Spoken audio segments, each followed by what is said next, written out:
Hello students, chemistry में अपन ने तत्वों का वर्गीकरण शुरू किया था। तत्वों के गुणधर्म पढ़ रहे थे अपन, जिसको अपन ने बताया था सभी तत्वों को 118 के तत्व जो ज्ञात हैं उनको गुणधर्म के आधार पर 3 वर्गों में बांटते हैं, धातु, अधातु और उपधातु। इनमें से अपन ने धातु, अधातु, उपधातु के सामान्य गुण पढ़े, उनसे संबंधित कुछ जो क्वेश्चंस आते हैं वो डिस्कस किया अपन ने। इसके साथ में अपन ने डिस्कस किया, एक तो शब्द बताया था समस्थानिक, एक बताया था समभारिक, एक बताया था सम न्यूट्रॉनिक और एक शब्द बताया था सम इलेक्ट्रॉनिक। ये चीज अपन ने डिस्कस किए थे। उसी में देखो आगे तत्वों का जो वर्गीकरण करते हैं उसमें ये जो अपन ने बताया था समस्थानिक जिनका आवर्सानी भी स्थान समान होता है, समभारिक जिनका द्रव्यमान संख्या समान होती है, सम न्यूट्रॉनिक जिनमें न्यूट्रॉन की संख्या समान होती है और सम इलेक्ट्रॉनिक जिनमें इलेक्ट्रॉन की संख्या समान होती है। और सम इलेक्ट्रॉनिक आयन, उदासीन परमाणु ये भी हो सकते हैं। अब एक अगर परमाणु आकार की बात करें,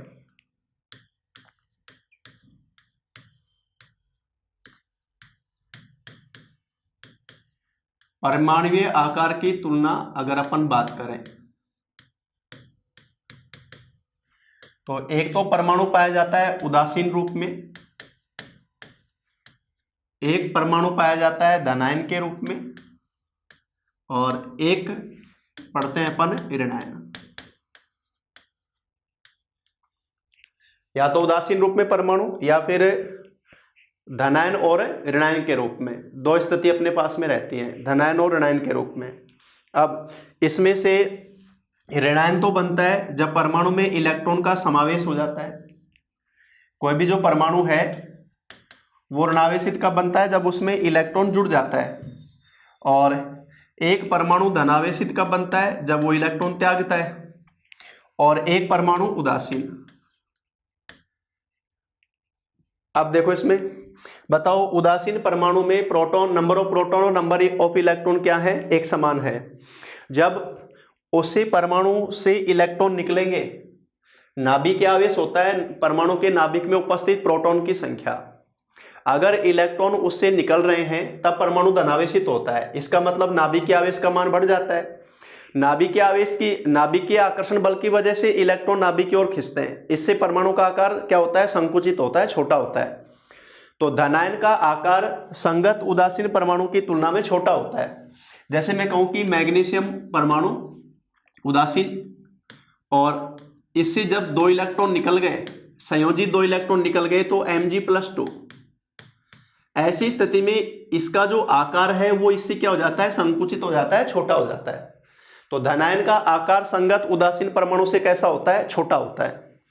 कारण नाभिक आवेश की वजह से परमाणु के कोश का संकुचित होना। और अगर एक परमाणु ऋणायन बन रहा है, ऋणायन का मतलब वो इलेक्ट्रॉन ग्रहण कर रहा है। जैसे Cl2, क्लोरीन का एक परमाणु 1 इलेक्ट्रॉन ग्रहण करता है। अगर 2 परमाणु 2 इलेक्ट्रॉन ग्रहण करेंगे, 2 इलेक्ट्रॉन जब इसमें जुड़ेंगे तो ऐसी स्थिति में क्लोरीन के दो ऋणायन बन गए। अब अपन एक परमाणु की बात कर लें, क्लोरीन का उदासीन परमाणु और क्लोरीन का ऋणायन, तो इसमें नंबर ऑफ इलेक्ट्रॉन प्रोटॉन की तुलना में, नाभिकीय आवेश की तुलना में ज्यादा है। तो ऋणायन का आकार उदासीन परमाणु की तुलना में क्या होता है? बड़ा होता है। तो सीधा सीधा अपन ये कह सकते हैं कि धनायन का जो आकार है वो तो उदासीन परमाणु की तुलना में होता है कम। धनायन का आकार तो जो होता है उदासीन परमाणु की तुलना में होता है कम, और ऋणायन का जो आकार है वो उदासीन परमाणु की तुलना में होता है ज्यादा। वो उदासीन परमाणु की तुलना में क्या है? ज्यादा है। तो अगर अब तीनों को लिख दिया अगर अपन ने, भाई इसका आकार तो संगत उदासीन परमाणु से छोटा है और इसका आकार संगत उदासीन परमाणु से बड़ा है, क्योंकि इसमें इलेक्ट्रॉन जुड़ रहे हैं, कोश में वृद्धि होती है, इसमें इलेक्ट्रॉन निकल रहे हैं, कोश संकुचित होता है। अब अगर तीनों को लिख दिया जाए कि एक ऋणायन, एक उदासीन और एक धनायन, तो इन तीनों के आकार की तुलना करें तो अपन ये कहेंगे कि सबसे बड़ा आकार किसका होगा? ऋणावेशित परमाणु का, फिर उससे कम किसका? उदासीन का, और उससे छोटा किसका होगा? धनायन का। तो अगर तुलनात्मक रूप से देखें तो धनायन का आकार सबसे छोटा, ऋणायन का आकार सबसे बड़ा, और उसके बीच में कौन आ गया? उदासीन आ गया। अब अगर संगत ये जो अपन ने बताई परमाणु आकार की तुलना, उदासीन परमाणु, ऋणायन और धनायन, तीन स्थिति में सबसे बड़ा तो होता है ऋणायन, नंबर 2 पे उदासीन और नंबर 3 पे धनायन, ये स्थिति रहती है परमाणु आकार की अगर तुलना करते हैं तो। उसके बाद में अगला पॉइंट जो अपन ले रहे हैं, तत्वों का वर्गीकरण जो अपन डिस्कस कर रहे थे। तत्वों के वर्गीकरण में देखो, वर्गीकरण की आवश्यकता क्यों हुई? समान प्रगुणों वाले तत्वों को एक जगह रखना और उनमें एक तत्व के अध्ययन से बाकी सब का अध्ययन हो जाता है। तो वर्गीकरण चाहे अपन जंतुओं की बात करें तो वो सब इसी तरह से है कि समान लक्षणों वालों का समूह एक बनाया जाता है, वो वर्ग बनाए जाते हैं, वर्गीकरण करते हैं। तत्वों का वर्गीकरण, तत्वों के वर्गीकरण का सर्वप्रथम प्रयास ये किया था भाई डोबेराइनर ने, और डोबेराइनर ने बताया था त्रिक, डोबेराइनर का त्रिक नियम। ये त्रिक नियम क्या था कि अगर किसी भी तत्व के परमाणुओं को उनके परमाणु भार के आधार पर देखें तुलनात्मक रूप से, तो इन्होंने 3 परमाणु के समूह बताए थे, जिसमें बीच वाला जो परमाणु है उसका परमाणु भार बाकी दोनों परमाणु के औसत परमाणु के द्रव्यमान का औसत होता है। तो इन्होंने कुछ त्रिक बनाए थे, जैसे मैं लिख रहा हूं यहां पर लिथियम, सोडियम, पोटेशियम। अब इसमें तीन परमाणु हो गए ना, लिथियम, सोडियम, पोटेशियम। इसमें से जो बीच वाला है सोडियम का परमाणु का द्रव्यमान जो होता है वो लिथियम और पोटेशियम के द्रव्यमान का औसत मान होता है। अब लिथियम का परमाणु द्रव्यमान बताया जाता है 3, पोटेशियम का 39। इन दोनों को देखा जाए तो इन दोनों का जो द्रव्यमान का औसत अगर अपन करें 39 + 3/2, तो ऐसी स्थिति में 42/2, लिथियम का जो है द्रव्यमान होता है 6, परमाणु क्रमांक 3 होता है, द्रव्यमान 6, तो 39 से 6 हो गए अपने पास में 45, और इसका फिर मैं गलत कर गया, द्रव्यमान जो होता है इसका लिथियम के एक परमाणु का 7 होता है, और इन दोनों के परमाणु द्रव्यमान का औसत निकाला जाए तो वो 23 आता है। ये 23 जो द्रव्यमान है वो किसका है? बीच वाले सोडियम का। तो इस तरह से डोबेराइनर ने सबसे पहले तत्वों के वर्गीकरण का प्रयास किया था और उन्होंने त्रिक बनाकर जो बताए थे, तो वो डोबेराइनर का त्रिक नियम बोले जाता है, डोबेराइनर त्रिक नियम। और इस त्रिक नियम का मतलब क्या हुआ? प्रत्येक 3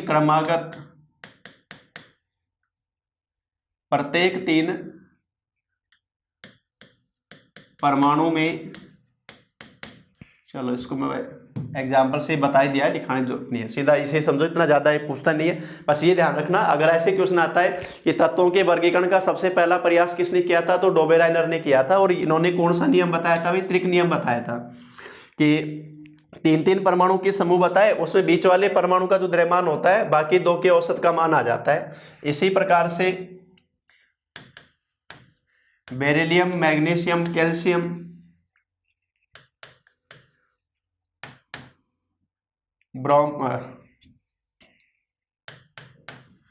क्लोरीन, ब्रोमीन, आयोडीन, तो इसका द्रव्यमान जो होता है इन दोनों का औसत होता है, इसका द्रव्यमान इन दोनों का औसत होता है। तो ये जो त्रिक बताए थे डोबेराइनर ने सबसे पहले तत्वों के वर्गीकरण के लिए, लेकिन ये क्योंकि उन्होंने कुछ ही तत्वों का वर्गीकरण किया। उसके बाद में अगला जो तत्वों के वर्गीकरण का प्रयास किया था वो किया था न्यूलैंड ने, और न्यूलैंड ने बताया था अष्टक नियम, न्यूलैंड का अष्टक नियम।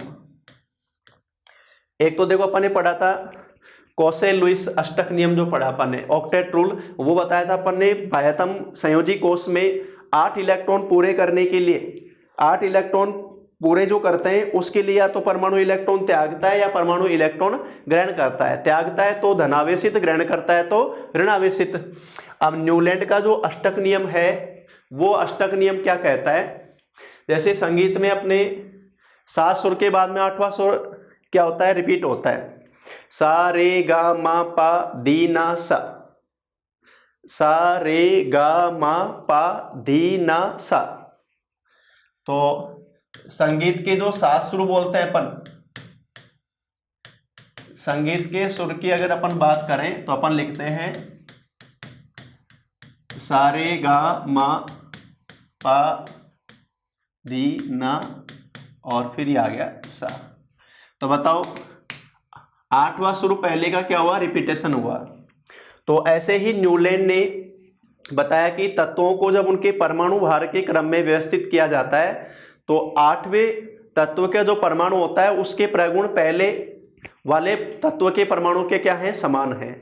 तो इन्होंने जैसे बताया भी lithium, beryllium, boron, carbon, nitrogen, oxygen, chlorine, sodium,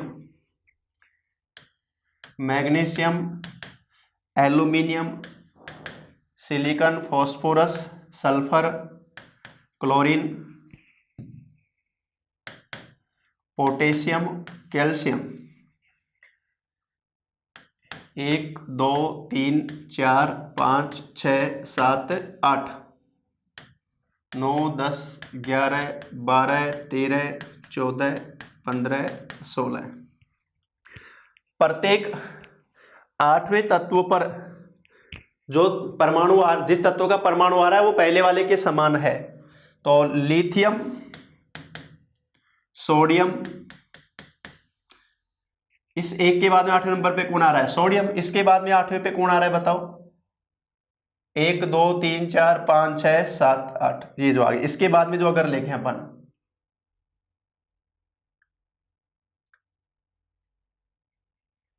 अगला जो अपने पास में आ गया magnesium, aluminium, silicon, phosphorus, sulphur, chlorine, potassium, ये आ गया। फिर वही 8वें नंबर पे जब काउंटिंग करेंगे ऐसे इसमें देखो बेरिलियम और मैग्नीशियम और फिर कैल्शियम, बेरिलियम, मैग्नीशियम और कैल्शियम। तो इनके प्रगुण एक समान और इनके प्रगुण एक समान। ये बताया गया था न्यूलैंड का अष्टक नियम कि हर 8वां तत्व पहले तत्व के गुणों में कैसे, प्रगुणों में कैसा आ रहा है, समान आ रहा है। वो न्यूलैंड का अष्टक नियम बताया जो दूसरा जो वर्गीकरण किया गया था। लेकिन इसकी भी कमी ये थी कि इन्होंने केवल ये जो नियम है ना 20वें तत्व के बाद में क्या हो जाता है, अभी लागू नहीं हो पाता है, आगे के तत्वों के परमाणु पर ये लागू नहीं होता। तो ये नियम भी, ये जो दूसरा वर्गीकरण दिया गया था ये इसके बाद में। नंबर 3 मेंडेलीव आवर्त सारणी। मेंडेलीव आवर्त सारणी देखो तत्वों के वर्गीकरण का वास्तविक जो सही प्रयास हुआ वो किसके द्वारा किया गया, मेंडेलीव द्वारा। मेंडेलीव द्वारा ही आवर्त सारणी का निर्माण किया गया। तो आवर्त सारणी का जनक इन्हीं को बोला जाता है।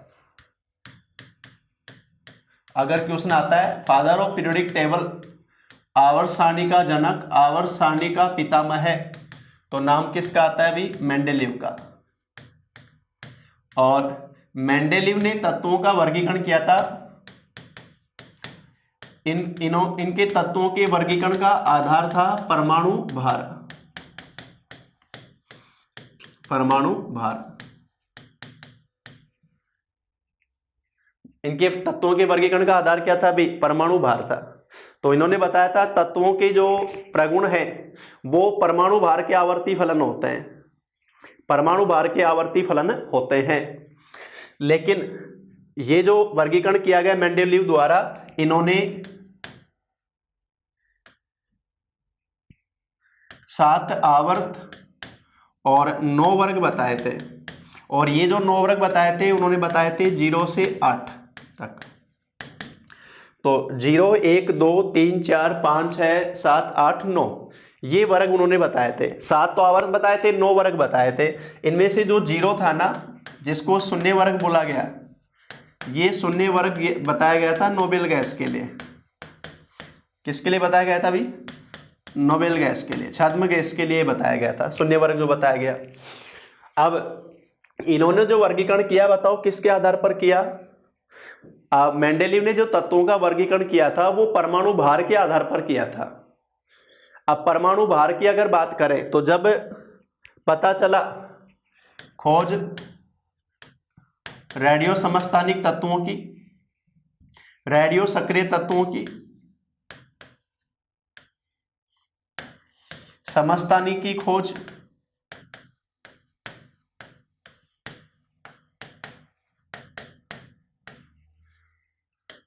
जब ये इनके बारे में पता चला तो इस वर्गीकरण की कमियां आने लग गई। समस्थानिक रेडियो सक्रिय अपन ने क्या पढ़ा था? भारी नाभिक वाले परमाणु जिनसे विकिरणों का स्वतः उत्सर्जन होता है, विकिरणों के स्वतः उत्सर्जन की क्रिया को अपन ने नाम दिया था रेडियो सक्रियता। और जिन तत्वों के परमाणु में पाया जाता है उनको रेडियो सक्रिय तत्व कहा जाता है। समस्थानिक एक ही तत्व के परमाणु जिनकी द्रव्यमान संख्या भिन्न भिन्न होती है, समस्थानिक है। अब मेंडेलीव ये बता नहीं सका कि अगर परमाणु भार के आधार पे अपन वर्गीकरण करेंगे तो बताओ समस्थानिक का परमाणु भार तो अलग अलग है। एक तत्व के परमाणु जिनका द्रव्यमान संख्या अलग अलग है वही तो समस्थानिक है। प्रोटॉन की संख्या समान है लेकिन द्रव्यमान संख्या अलग अलग है।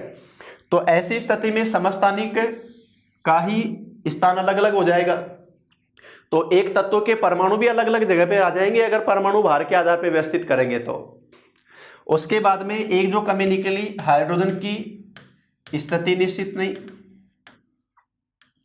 हाइड्रोजन की स्थिति निश्चित नहीं। और लैंथेनोड और एक्टिनोड का वर्गीकरण नहीं किया जा सका। लैंथेनोड और एक्टिनोड तत्वों का वर्गीकरण नहीं किया जा सका।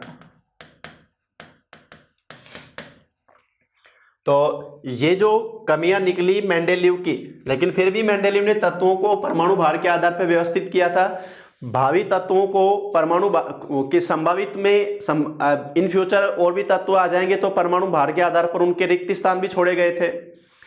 लेकिन समस्थानिक की खोज होने के बाद में पता चला कि एक तत्व के परमाणु का भार भी अलग अलग होता है। परमाणु क्रमांक तो समान है, द्रव्यमान संख्या अलग अलग है, तो उनको फिर आप आवर्त सारणी में स्थान कैसे दोगे? हाइड्रोजन की स्थिति को स्पष्ट नहीं कर सका और लैंथेनोड एक्टिनोड तत्वों का वर्गीकरण नहीं कर सका। ये कौन नहीं कर सका भाई? मेंडेलीव नहीं कर सका। ये पॉइंट यहां पर ध्यान रखना। मेंडेलीव ने आवर्त सारणी में कितने आवर्त और कितने वर्ग बताए थे? 7 आवर्त और 9 वर्ग। आवर्त अपन बोलते हैं पीरियड और वर्ग बोलते हैं कॉलम, इंग्लिश में जो बोलते हैं। क्षैतिज पंक्ति आवर्त बोली जाती है, ऊर्ध्वाधर पंक्ति वर्ग बोली जाती है, जो भी अपन बता देंगे साथ में। आधुनिक आवर्त सारणी,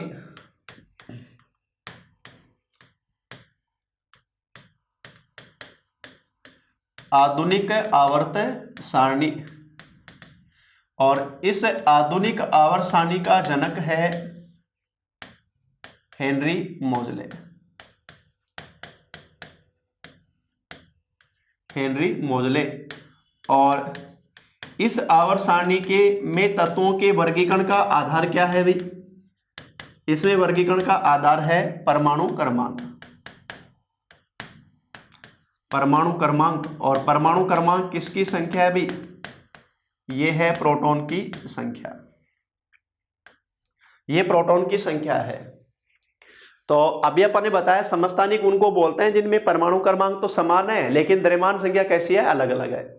अब बताओ परमाणु क्रमांक के आधार पर अगर वर्गीकरण करें तो परमाणु क्रमांक के आधार पर वर्गीकरण किया जाता है। तो ऐसी स्थिति में समान परमाणु क्रमांक वाले एक तत्व के भिन्न भिन्न परमाणु भी एक जगह आ जाएंगे।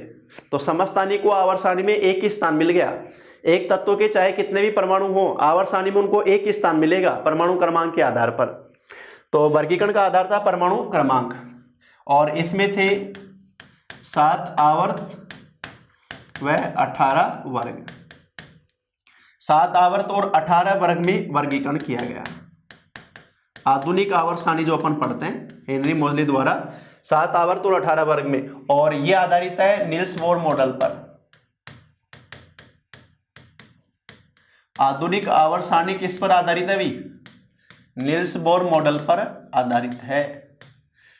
नील्स बोर मॉडल परमाणु का अपन ने पढ़ा था, जिसमें कोष, उपकोष, कक्षक सब में अपन ने इलेक्ट्रॉन की स्थिति को देखा था। उसके आधार पर ही आवर्त सारणी का निर्माण किया गया। इसका निर्माण किसने किया? हेनरी मोजले ने। वर्गीकरण का आधार परमाणु क्रमांक के तत्वों के जो प्रगुण होते हैं ना, वो परमाणु क्रमांक के आवर्ती फलन होते हैं। पीरियोडिक टेबल नाम इसको इसलिए दिया जा रहा है, यानी नियमित अंतराल बाद में गुणों की पुनरावृत्ति। अब इनमें से समान प्रगुणों वाले तत्वों को एक वर्ग में रखा गया, एक वर्ग में रखा गया। तो एक वर्ग के जो तत्व होते हैं ना, उनके गुण आपस में कैसे होते हैं? समान। समान प्रगुणों वाले तत्वों को एक वर्ग में रखा गया। तो वर्ग है ऊर्ध्वाधर पंक्ति। अब मैं यहां पर दो बता रहा हूं, एक तो आवर्त और एक वर्ग। आवर्त पीरियड, ये है भाई क्षैतिज पंक्ति। क्षैतिज पंक्ति, left to right, left to right चलना, बाएं से दाएं चलना। क्षैतिज पंक्ति वो तो है आवर्त, जिनकी टोटल संख्या है 7। वर्ग, इनको बोलते हैं कॉलम। वर्ग कॉलम जो बोले जाते हैं, ये है भाई ऊर्ध्वाधर पंक्ति, वर्टिकल लाइन। वर्टिकल लाइन जो बोलते हैं, ऊर्ध्वाधर पंक्ति। और ये जो ऊर्ध्वाधर पंक्ति है ना, ये है भाई ऊपर से नीचे, ऊपर से नीचे, अप टू डाउन, ये स्थिति है। तो एक वर्ग में समान प्रगुणों वाले तत्व होते हैं। तो आधुनिक आवर्त सारणी में 7 आवर्त और क्या है भाई 18 वर्ग है टोटल। 7 आवर्त और 18 वर्ग में वर्गीकरण किया गया है आधुनिक आवर्त सारणी में तत्वों का। अब ये जो आवर्त सारणी है, इसमें देखो सारे तत्वों को 4 वर्गों में बांटा गया है। और वो 4 वर्ग किस आधार पे आधारित हैं? वो 4 वर्ग आधारित हैं कि किसी भी तत्व के परमाणु में अंतिम इलेक्ट्रॉन कौन से उपकोष के कक्षक में भरा जा रहा है। अब उपकोष बताए थे अपन ने sp-d-f।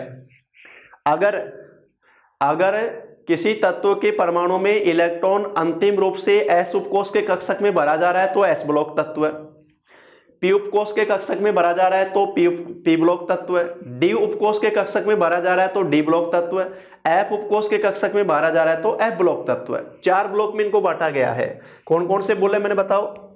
s ब्लॉक तत्व, ये वापस से वही चीजें आ गई जो अपने परमाणु में पढ़ी थी, s ब्लॉक तत्व है।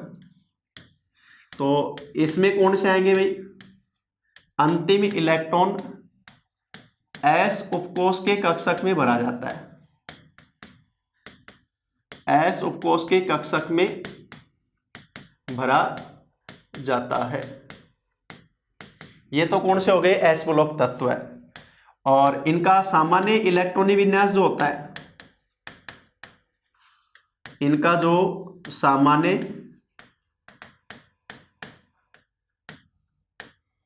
इलेक्ट्रॉनिक विन्यास होता है NS1 से NS2, क्योंकि s उपकोष में एक ही तो कक्षक है और एक कक्षक में अधिकतम कितने इलेक्ट्रॉन आते हैं भाई? 2 आते हैं। तो इनका सामान्य इलेक्ट्रॉनिक विन्यास क्या होता है? NS1 से NS2, ये इनका सामान्य इलेक्ट्रॉनिक विन्यास होता है। और s ब्लॉक तत्व हैं प्रथम 2 वर्ग के तत्व, प्रथम 2 वर्ग के तत्व है। इसमें सबसे पहला वर्ग तो बोला जाता है क्षार धातु, एल्काइलिन मेटल, और द्वितीय वर्ग बोला जाता है क्षारीय मृदा धातु, एल्काइलिन अर्थ मेटल, क्षारीय मृदा धातु। तो सबसे पहले मैंने बताया एस ब्लॉक तत्व है, ये नाम किस आधार पर दिया है, क्योंकि इन तत्वों के परमाणु में अंतिम इलेक्ट्रॉन एस उपकोष के कक्षक में भरा जाता है। अब एस उपकोष में या तो 1 इलेक्ट्रॉन होगा या 2 होगा, एन यहाँ कोष की संख्या हो गई, पहला कोष, दूसरा, तीसरा, जो भी है। प्रथम 2 आवर्त सारणी पे प्रथम 2 वर्ग के तत्व एस ब्लॉक के तत्व हैं। प्रथम वर्ग में है क्षार धातु, द्वितीय वर्ग में है क्षारीय मृदा धातु। इनका अंतिम इलेक्ट्रॉनिक विन्यास ये होता है, अंतिम वाला, और इनका अंतिम इलेक्ट्रॉनिक विन्यास ये होता है। इसका तो पहले वाले वर्ग का तो NS1 अंतिम इलेक्ट्रॉन एस उपकोष के एक कक्षक में एस उपकोष के एक कक्षक में 1 इलेक्ट्रॉन भरा जाता है, और इसमें 2, जो इनकी संयोजकता को भी रिप्रेजेंट करता है। अब एक बार इस पे ध्यान दो, आवर्त सारणी जैसे मैं दिखा रहा हूं। अभी मैंने बताया प्रथम 2 वर्ग के तत्व, ये और ये, पहला और दूसरा, ये दोनों कौन से हो गए भी, एस ब्लॉक, ये हो गए एस ब्लॉक, पहला और दूसरा। ध्यान दो, इधर याद करने का तो सबने कर ही रखा होगा। हलीना की रब से फरियाद, जैसे अपन ये पढ़ते हैं, बेटा मांगे कार स्कूटर बाप रोए या राजी, जैसे बोल दे, किसी का रोए किसी का राजी। तो हलीना की रब से फरियाद, hydrogen, lithium, sodium, potassium, rubidium, caesium और फ्रांसियम, और इधर barium, beryllium, magnesium, calcium, strontium, barium और रेडियम, ये जो बताया अपन ने। अब देखो यहाँ पर प्रथम जो 2 वर्ग हैं, प्रथम 2 वर्ग, ये देखो ऊपर लिखा वर्ग, ये लिखे हुए आवर्त, ये तो पीरियड हो गए, ये ग्रुप हो गए। तो प्रथम 2 वर्ग एस ब्लॉक तत्व हैं, ठीक है। अब इसमें जैसे हाइड्रोजन का अपन देखें तो बताओ क्या होगा। हाइड्रोजन का अगर इलेक्ट्रॉनिक विन्यास देखा जाए, प्रथम वर्ग में अगर अपन देखें हाइड्रोजन का इलेक्ट्रॉनिक विन्यास क्या होगा बताओ, 1s1। उसके बाद में है लिथियम, परमाणु क्रमांक है 3। हाइड्रोजन के बाद में कौन है, लिथियम, परमाणु क्रमांक कितना है भाई, 3 है। बताओ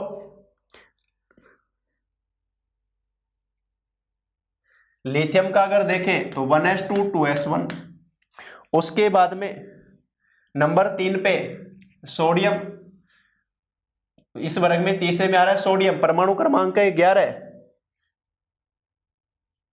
सोडियम का परमाणु क्रमांक है 11। अगर ये भरे तो 1s1, 1s2 2s2 2p6 और 3s1। उसके बाद में अगला है पोटेशियम, हलीना की potassium 19, 1s2 2s2 2p6 3s2 3p6 और 4s1। अब अगर इसमें अपन नोट करें, बताओ अंतिम electron s1 s1 s1 s1, अंतिम इलेक्ट्रॉन किस में जा रहा है, एस उपकोष में के कक्षक, एक कक्षक है उसमें 1 इलेक्ट्रॉन आ रहा है। तो प्रथम वर्ग में ये स्थिति आती है, अंतिम इलेक्ट्रॉनिक विन्यास NS1 आता है, और ये इनकी संयोजकता को भी रिप्रेजेंट करता है, +1 संयोजकता। प्रथम जो क्षारीय धातु हैं उन सबकी जो संयोजकता है वो क्या है भाई, +1 है, ठीक है। 1 इलेक्ट्रॉन आसानी से त्यागा जाता है। अब इसमें ये जो अपन ने बताया परमाणु क्रमांक, अगर अपन देखें परमाणु क्रमांक को याद करने के आधार पे देखें तो हाइड्रोजन का 1 है ना, उसके बाद में देखो 1 में जुड़कर +2 जुड़कर हो गए 3, और 3 में 8 जुड़कर हो गए 11, फिर 11 में 8 जुड़कर हो गए 19, फिर 19 में 18 जुड़कर हो गए 37, फिर 37 में 18 जुड़कर हो गए 55, और 55 में 36 जुड़कर हो गए 87। प्रथम वर्ग जो अपन ने लिया hydrogen, lithium, sodium, potassium, rubidium, caesium, francium. अब ये जो दिया अपन ने दूसरे में देखो बेरिलियम, मैग्नीशियम 4 8 12, फिर 8 20 18 38 18 56 और 56 और 32, सॉरी ये जोड़ना था 32, अपन 36 लिखे हुए उसको गलती से 32। तो ये परमाणु क्रमांक याद करने के लिए जब भी टेबल बनाते हो तो सबसे पहले ही नोट कर लिया करो 2 8 8 18 18 और 32। अब इसके आधार पर अगला परमाणु क्रमांक अपन सबका निकाल सकते हैं। यहाँ देखो पहले आवर्त में आवर्त के आधार पे देखें तो पहले आवर्त में यहां से ये आवर्त चल रहा है ना, पहले आवर्त सबसे छोटा है, अति लघु आवर्त बोला जाता है, जिसमें दो ही तत्व हैं, हाइड्रोजन और हीलियम। दूसरा, तीसरा और चौथा ये बोले जाते हैं लघु आवर्त। दूसरा, तीसरा और चौथा कैसा, दूसरा और तीसरा बोला जाता है लघु आवर्त। और इनमें देखो दूसरे में ये स्थिति आ गई, यहां से लेकर पहले में दुख है। अब दूसरा जो वर्ग है ना वो यहां से शुरू हो रहा है बेरिलियम से, तो यहां से 4 के बाद में ये बताओ कितना जुड़ा, 8 जुड़ा, तो 12 हुआ, 12 और 8 जुड़ के 20 हुआ, 20 और 18 जुड़कर 38 हुआ, 38 और 18 जुड़कर 56 हुआ, और फिर 32 जुड़कर हो गया 88, 88 हो गया। तो प्रतिनिधि तत्व है, किसी भी वर्ग का जो ऊपरी तत्व होता है वो प्रतिनिधि तत्व होता है, जो पूरे वर्ग का प्रतिनिधित्व करता है, एक तरह से अपन ये कहें। तो वहां से अपन परमाणु क्रमांक जोड़ते हुए चले ना, ये स्थिति जोड़े उसके परमाणु क्रमांक से, तो अगला परमाणु क्रमांक ज्ञात कर सकते हैं। और इसके बाद में तो पहले जो दो वर्ग हैं, अब देखो यहां पर पहले वाले के लिए अपन ये स्थिति बताई, अंतिम इलेक्ट्रॉन S1 में जा रहा है। अब देखो एक बार दूसरे वर्ग को अगर अपन देखें, बेरिलियम परमाणु क्रमांक है 4, मैं यहां वैसे लिख देता हूं सीधा, मैग्नीशियम 12, उसके बाद में कैल्शियम 20, इन तीन को ले लो, बताओ क्या लिखोगे, 1s2 2s2 1s2 2s2 2p6 3s2 1s2 2s2 2p6 3s2 3p6 4s2 4s2। अब बताओ अंतिम इलेक्ट्रॉन जो आया वो क्या है, s2 s2 s2, यानी अब की बार s उपकोष के एक कक्षक में 2 इलेक्ट्रॉन भरे जा रहे हैं। ये है द्वितीय वर्ग जो अपन ने बताया। तो द्वितीय वर्ग की संयोजकता क्या हो गई, +2 हो गई। पहले वाला 1 इलेक्ट्रॉन त्यागता है, इसके संयोजी कोष में 2 इलेक्ट्रॉन त्यागे जाते हैं, तो ये +2 संयोजकता वाला।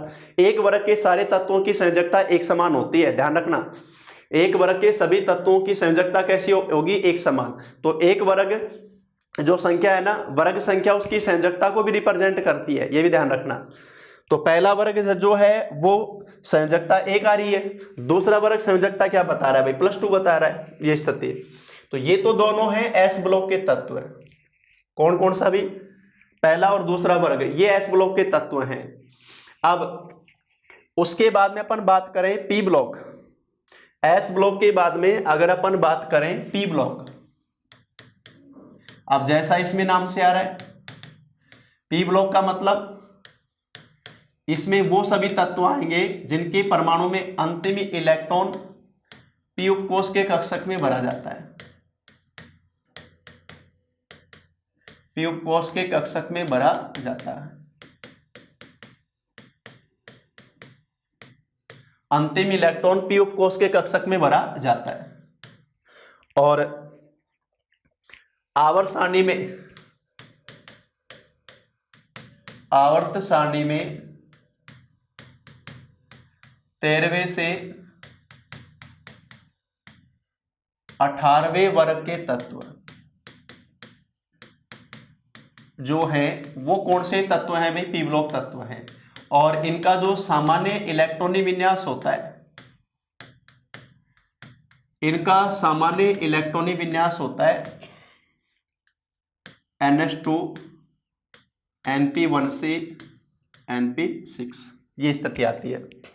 यानी P से पहले S आएगा, इसी के समान उपकोष वाला, जैसे यहाँ 2 कोष है तो यहाँ पे भी 2 ही आएगा, N का मान यहाँ 3 है तो यहाँ 3 ही आएगा। अब P उपकोष में 3 कक्षक होते हैं, पढ़े थे अपन ने, P उपकोष में कितने कक्षक है, 3, एक कक्षक में भरे जाते हैं 2, टोटल इलेक्ट्रॉन भरे जाएंगे 6। तो उस आधार पे P1 से P6 तक भरा जाएगा, ये स्थिति इसकी आती है। तो आवर्त सारणी में 13वें से 18वें वर्ग के तत्व कौन से हैं भी, P ब्लॉक तत्व हैं। अब एक बार अगर अपन आवर्त सारणी में देखें, ध्यान दो इधर, 13वां वर्ग 13 14 15 16 17 18, तो यहां से लेकर यहां तक ये कौन सा ब्लॉक है भाई, ये है P ब्लॉक, ये P ब्लॉक है। जबकि ये जो दोनों था वो कौन सा था भी, S ब्लॉक था, और ये है P ब्लॉक 13वें से लेकर 18वें तक। बैंगन आलू गाजर इन थैला, कैसी जिसन पहनो नाना पापा आशा सब बीमार, ओल्ड स्टाइल से टीपो, फिर कल बाहर आई आंटी, हरभजन नेरा अगरकर कार्तिक 0 रन। इस तरह से स्थिति है। ये देखो बाद के तत्व जो ज्ञात हुए अभी, इनके नाम अपन जैसे यहां तक के अपन देखे। अब इनमें 13वां वर्ग, 13वें वर्ग का अगर परमाणु प्रतिनिधि तत्व देखें तो बोरोन है 5वें नंबर पर। बोरोन का अगर अपन इलेक्ट्रॉनिक विन्यास देखें एक बार, बोरोन जिसका परमाणु क्रमांक है 5,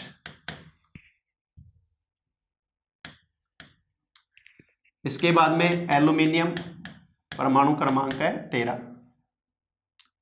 ठीक है। बोरोन का देखें तो 1s2 2s2 2p1, यहाँ पर 1s2 2s2 2p6 3s2 3p1, 2 और 2 4 से 10, 2 12 और 1 13। उसके बाद में देखो एल्यूमिनियम के बाद में गैलियम 31। अब वो इन दोनों से समझ में आ जाएगा अपने पास में। बताओ अंतिम इलेक्ट्रॉन किस में आया, p1। बताओ n का मान 2 और 2 वही चलेगा, इससे पहले वाला n 2 है, ये भी 2 है, ये भी 3 है तो ये भी 3 है, और p1 से शुरू हो गया तो 13वां, तो ये तो 13वां तो आ गया। 13वें में अंतिम इलेक्ट्रॉन किस में जाएगा, p1 में। बताओ तो फिर 14वें में किस में जाएगा, 14वें में जाएगा किस में, p2 के अंदर। 15वें में किस में जाएगा, p3 में। 16 में किस में जाएगा, p4 में। और 17 में किस में जाएगा, p5 में। एक बार देख लो, चाहे फ्लोरीन का 9 है, अगर अपन इसमें देखें फ्लोरीन का 9 है ना, तो फ्लोरीन का अगर अपन परमाणु क्रमांक देखें एक बार इलेक्ट्रॉनिक विन्यास, तो 1s2 2s2 और 2p5। बताओ क्या है, 5 ही तो आया। और इससे अगला जो लास्ट है नियोन, जैसे ये आ गया तो इसमें 2p6 हो जाएगा। तो p1 p2 अगर अपन दर्शाना चाहें तो ये स्थिति है p1 p2 p3 p4 p5 और p6। अब यहां देखो हीलियम जो है ना, अगर इलेक्ट्रॉनिक विन्यास के आधार पे देखें तो हीलियम s ब्लॉक का तत्व हुआ, 1s2 ही तो है उसमें, लेकिन उसको लिखा जा रहा है 18वें वर्ग के साथ में। भाई हुआ तो ये इसका 1s2 है तो इसके हिसाब से हुआ ना। 1s2 s2 किस में आ रहे थे, दूसरे वर्ग में, लेकिन प्रगुणों के आधार पर ये अक्रिय गैस के साथ में रखा जाता है, ये ध्यान रखना। तो ये जो अपन ने पढ़े ये पी ब्लॉक वाले तत्व हैं, 13वें से लेकर 18वें वर्ग के जो तत्व हैं। 17वें वर्ग के तत्व इसमें हैलोजन कहलाते हैं। कौन से तत्व कहलाते हैं भाई, हैलोजन। और ये जो हैलोजन है वो हैलाइड बनाते हैं। फ्लोरीन फ्लोराइड बनाता है, क्लोरीन क्लोराइड बनाता है, ब्रोमीन ब्रोमाइड बनाता है, आयोडीन आयोडाइड बनाता है धातु तत्व के साथ में। ये हैलोजन तत्व हैं। और ये जो है अपने पास में जो ये बताया अपन ने, ये चैल्कोजन है। चैल्कोजन जो उनको बोला जाता है जो उर्वरक बनाते हैं। उर्वरक में ये दो खास तौर से आते हैं, नाइट्रोजन और फॉस्फोरस। नाइट्रोजन उर्वरक का मेन तत्व हो गया। एनपीके प्राथमिक पोषक तत्व बोले जाते हैं पौधे के, नाइट्रोजन फॉस्फोरस और पोटेशियम, ये दोनों उर्वरक तत्व आ गए मेन जो बोल रहे हैं। तो ये जो अपन ने दोनों देखा एस और पी ब्लॉक तत्व है। उसके बाद में इसी प्रकार से अपन नाम दें डी ब्लॉक। डी ब्लॉक तत्व। अब जैसा नाम से आ रहा है बताओ, इसमें अंतिम इलेक्ट्रॉन किस में भरा जाएगा, अंतिम इलेक्ट्रॉन डी उपकोष के कक्षक में भरा जाता है। और इस आधार पे इनको नाम दे दिया गया डी ब्लॉक तत्व है। और आवर्त सारणी में 3rd से 12वें वर्ग के तत्व,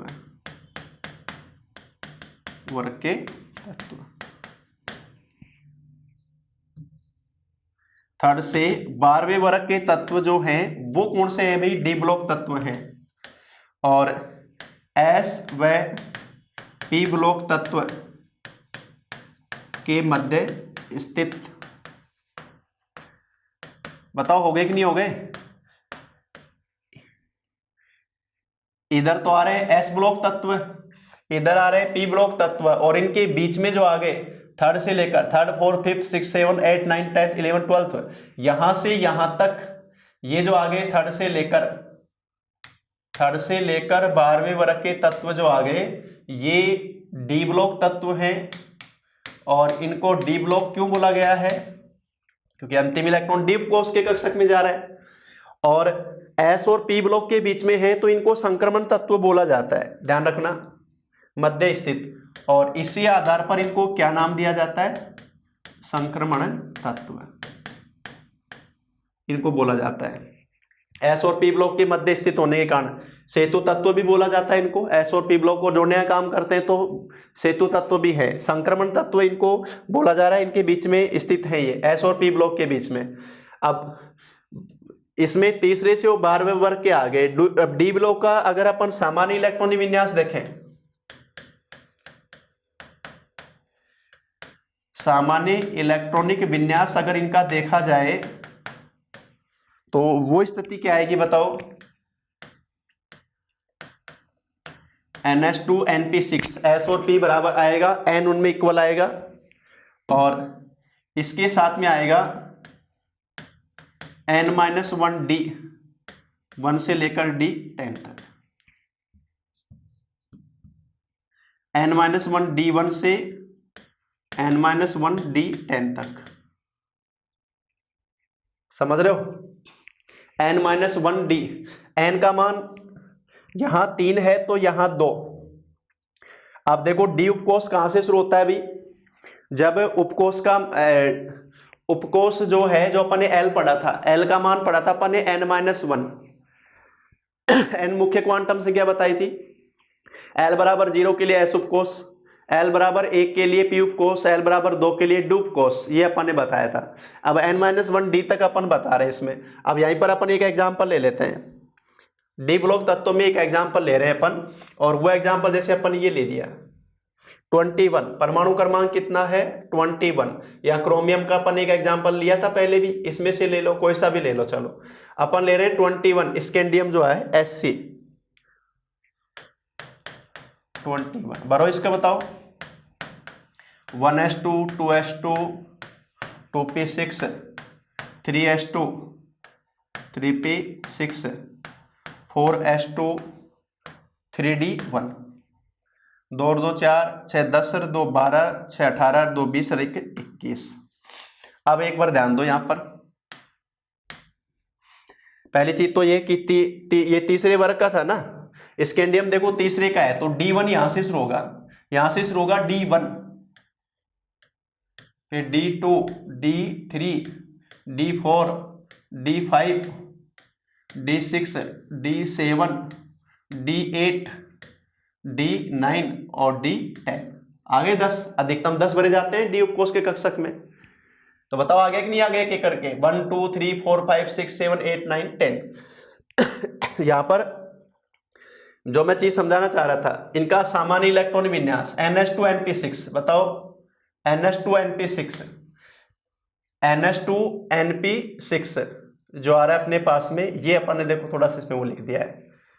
NH2 और NP6 जो ले रहे हैं अपन, 4s2 4 जो आ गया N-1p करना पड़ेगा इसको, और इसको आप हटाए दो क्योंकि NH1 के साथ सामान्य इलेक्ट्रॉन विन्यास NH2 N-1D।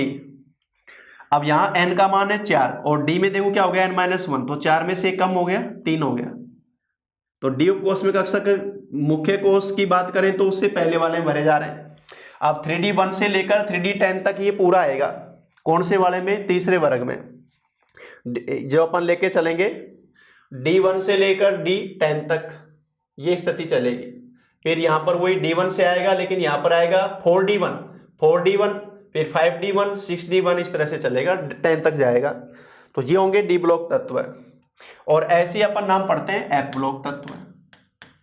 अब सारों में देखो मैंने उसी प्रकार से बता दिया है, अगर एस उपकोष के कक्षक में भरा जा रहा है तो एस ब्लॉक तत्व, अगर पी में भरा जा रहा है तो पी उपकोष, डी में भरा जा रहा है तो डी, और एफ में भरा जाएगा तो एफ उपकोष का तत्व हो जाएगा।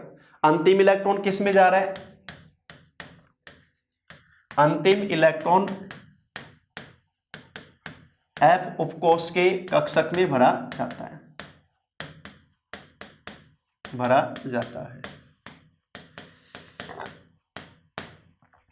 और इनका जो सामान्य इलेक्ट्रॉन विन्यास है वो सामान्य इलेक्ट्रॉन विन्यास है भी NH2 N-2F 1 से लेकर N-2F10 तक, F14 तक, सॉरी। F में अधिकतम कितने इलेक्ट्रॉन भरे जा सकते हैं भाई? 14 भरे जा सकते हैं। और इनको नाम दिया जाता है आंतरिक संक्रमण तत्व। संक्रमण तत्व के मध्य स्थित होने के कारण इनको नाम दिया जाता है आंतरिक संक्रमण तत्व। और ये है भाई आवर्त सारणी में लैंथेनोइड व एक्टिनोइड तत्व। लैंथेनोइड व एक्टिनोइड तत्व वो है F ब्लॉक के तत्व, वो F ब्लॉक के तत्व हैं लैंथेनोइड और एक्टिनोइड, ये वाले जो हैं। अब देखो लैंथेनोइड, ये नाम तो इसी से है जिससे ये शुरू हो रहे हैं, उसी आधार पे नाम दिया हुआ है लैंथेनोइड एक्टिनोइड, ये दोनों दिखा रखे हैं यहां से। तो 57 से लेकर 102 तक जो आ रहे हैं, 57 यहां से लेकर 57 से लेकर 86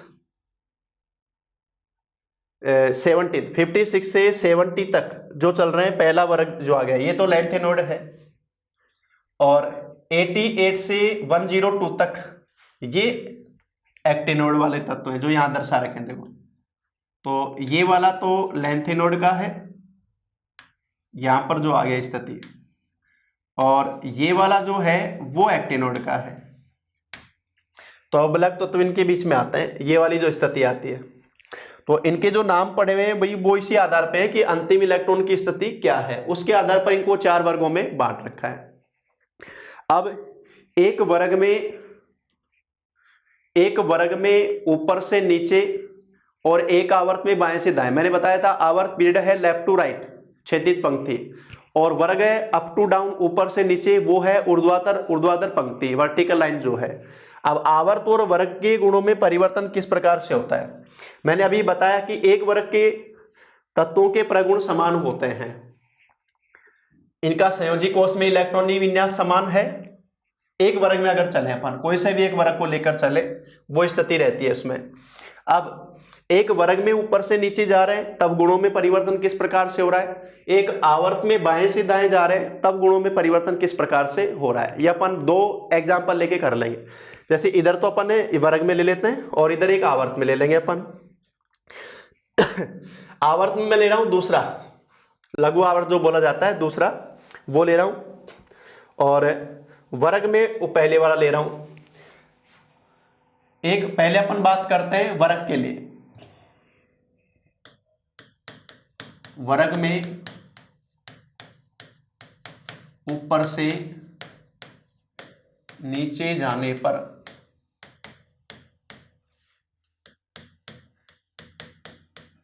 गुणों में परिवर्तन।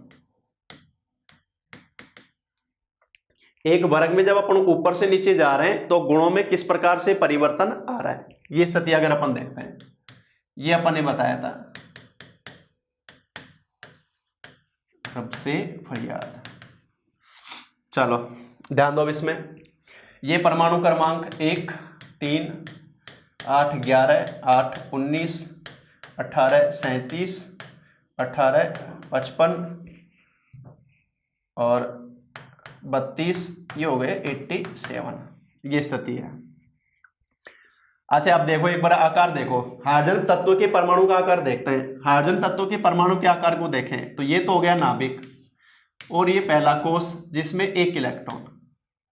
लिथियम में देखें, ये तो हो गया भाई नाभिक, पहले कोष में 2 इलेक्ट्रॉन और दूसरे कोष में 1 इलेक्ट्रॉन।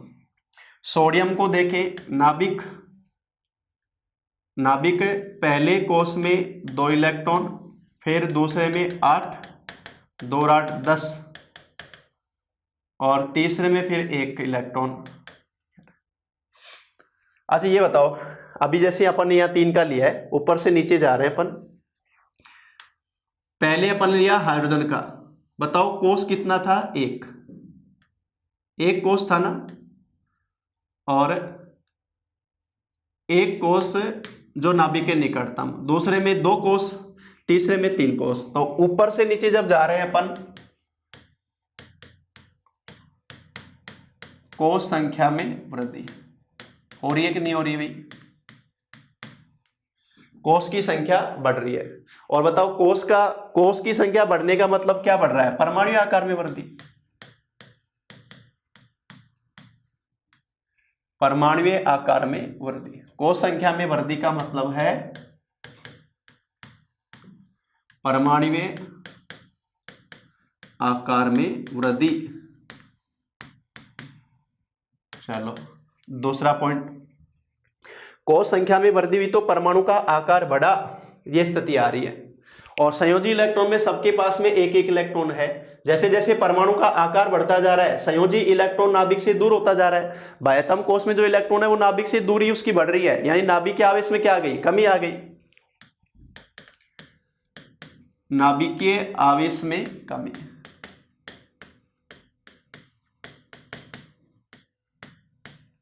परमाणु का आकार बढ़ रहा है, नाभिक के आवेश में कमी। तो बताओ इस इलेक्ट्रॉन को निकालना आसान होगा कि नहीं होगा? इसका मतलब एक वर्ग में अपन ऊपर से नीचे जा रहे हैं, नाभिक के आवेश में कमी आने से आकर्षण उस पर कम हो गया इलेक्ट्रॉन पर नाभिक का, तो इलेक्ट्रॉन को पृथक करना आसान हो गया। इलेक्ट्रॉन को पृथक करना क्या हो गया? आसान हो गया।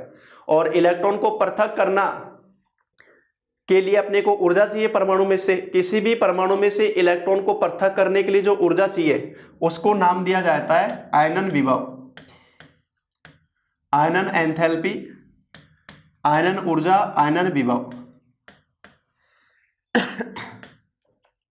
आयनिक पोटेंशियल आईपी, ये बता रहा हूं। अभी इनकी डेफिनेशन बता दूंगा मैं। आयनन विभव में हो रही है कमी।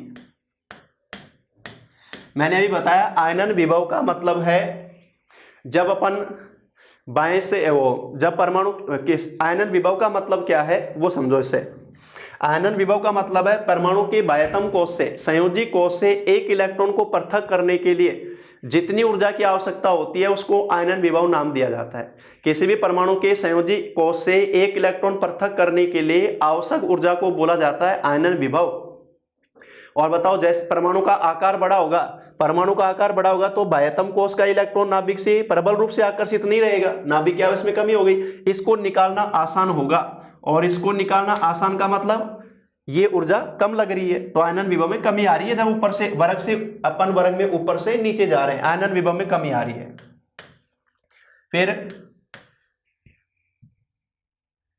इलेक्ट्रॉन बंधुता, देखो ये जो शब्द आए ना अभी 3 शब्द आएंगे, ये तीनों मैं अलग से इनकी डेफिनेशन समझा दूंगा। और इलेक्ट्रॉन एफिशिएंसी जो बोली जाती है, इलेक्ट्रॉन बंधुता में क्या स्थिति आ रही है समझो। इलेक्ट्रॉन बंधुता का मतलब क्या है वो समझो पहले। इलेक्ट्रॉन लब्धि एंथैल्पी भी बोलते हैं इसको, आयनन विभव को आयनन एंथैल्पी बोलते हैं। ऊर्जा है ये ऊर्जा तो कौन सी है? सॉरी, किसी परमाणु के बाह्यतम कोष से एक इलेक्ट्रॉन को पृथक करने के लिए आवश्यक ऊर्जा वो है आयनन विभव। और किसी भी परमाणु के बाह्यतम कोष में जब एक इलेक्ट्रॉन जुड़ता है तब जो ऊर्जा मुक्त होती है वो है इलेक्ट्रॉन बंधुता।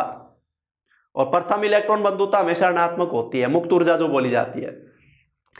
तो अब ये बताओ, अगर वर्ग में ऊपर से नीचे गए, मैंने बताया इलेक्ट्रॉन बंधुता का मतलब क्या है, जब बाह्यतम कोष में एक इलेक्ट्रॉन जुड़ता है तो उस दौरान मुक्त ऊर्जा का मान वो है इलेक्ट्रॉन बंधुता। और इलेक्ट्रॉन निकालने के लिए जो ऊर्जा खर्च हो रही है वो है आयनन विभव। जैसे वर्ग में ऊपर से नीचे जा रहे हैं, बताओ परमाणु का आकार बढ़ रहा है, इसका मतलब नाभिक इलेक्ट्रॉन पर नाभिक का आकर्षण क्या हो रहा है? कम हो रहा है। इलेक्ट्रॉन पर नाभिक का आकर्षण क्या हो रहा है? कम हो रहा है। ये स्थिति आ रही है उसमें। इसका मतलब अगर नाभिक के आकर्षण कम हो गया तो इलेक्ट्रॉन बंधुता में भी क्या आ गई? कमी आ गई। और फिर विद्युत ऋणता,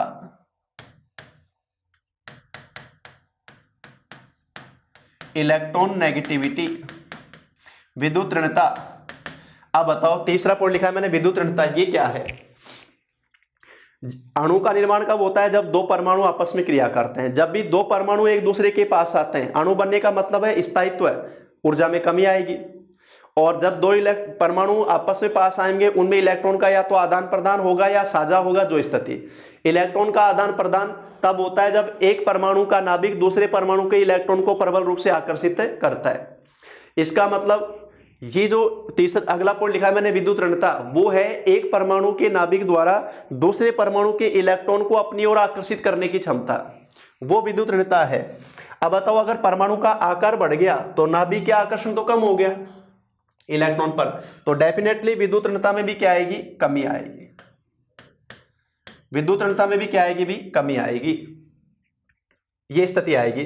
तो एक वर्ग में ऊपर से नीचे जा रहे हैं, कोष की संख्या में वृद्धि हो रही है, यानी परमाणु आकार में वृद्धि हो रही है, नाभिक के आवेश कम होता जा रहा है, आयनन विभव उसी आधार पे कम होता जा रहा है, इलेक्ट्रॉन बंधुता कम होती जा रही है और विद्युत ऋणता में क्या आ रही है, कमी आ रही है, ये स्थिति आ रही है। तो एक वर्ग में ऊपर से नीचे जाने पर गुणों में आवर्ती परिवर्तन अपन ने देखा, इसको कंपैरिजन करेंगे अपन आवर्त से, आवर्त में किस प्रकार से परिवर्तन होता है वो करेंगे अपन अगली क्लास में।